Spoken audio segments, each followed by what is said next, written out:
Before we start this showreel properly, I would just like to point out that despite the light-hearted nature of some of the material presented here, Mr. Reynolds is quite capable of performing straight dramatic roles in the vocal medium, and like many actors would attest to the fact that this is indeed much easier than chasing laughs. Thank you. This is Captain Black relaying instructions from the Mysterons. We know that you can hear us, Earthmen. Our next act of retaliation is to send you this showreel containing a sample of Mark's vocal capability. We will be avenged. You evil Mysterons, I will get the Terrorhawks on you to sort you out, you nasty bunch of battle computers. Meanwhile, in a Dalek prison on the planet Spiridon. Courage isn't a matter of not feeling frightened, you know. It's being afraid but doing what you have to do anyway, just as you did. You're a very brave man, Codal. Now, there must be something useful here. Yes, let me see. A small but very efficient electric motor with an atomic power source. Now, if I dismantle the circuitry, reverse the polarity, and convert it to a receiver-transmitter with positive feedback, and if I can jam those impulses, the Dalek should develop a nice little brainstorm. Do you know what you've just done? You have transferred us in time and space, and I hadn't even set the controls.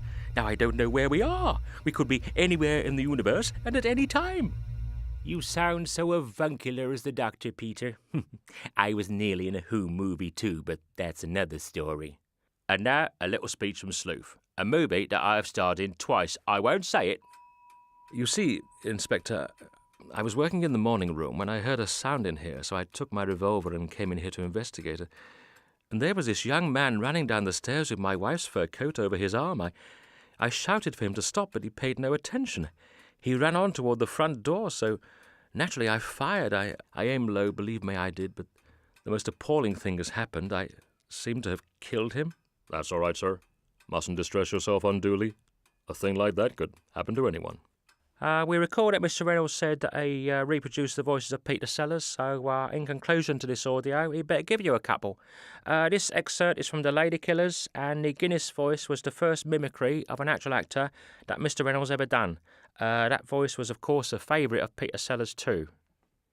Let me try to explain, Mrs. Wilberforce. You see, in this case, it would do no good to take the money back. As strange as it may seem to you, nobody wants the money back. Don't expect me to believe that. But it's true, Mrs. Wilberforce. You see, this particular shipment was insured.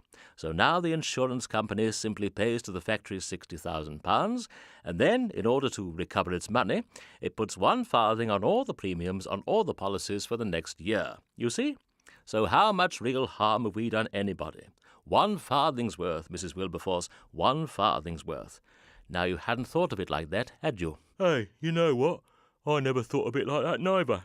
Surely it isn't as simple as all that. I assure you, if we tried to take the money back now, it would simply confuse the whole issue. They wouldn't even take it back. That's perfectly true. No, he'll want to hear me, Chief Inspector Clouseau of the Sûreté. Not now, Keto, you fool, not now.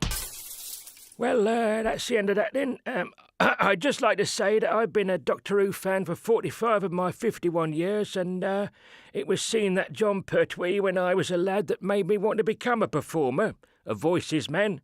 So it's his fault, really, that you've received this showreel then, innit?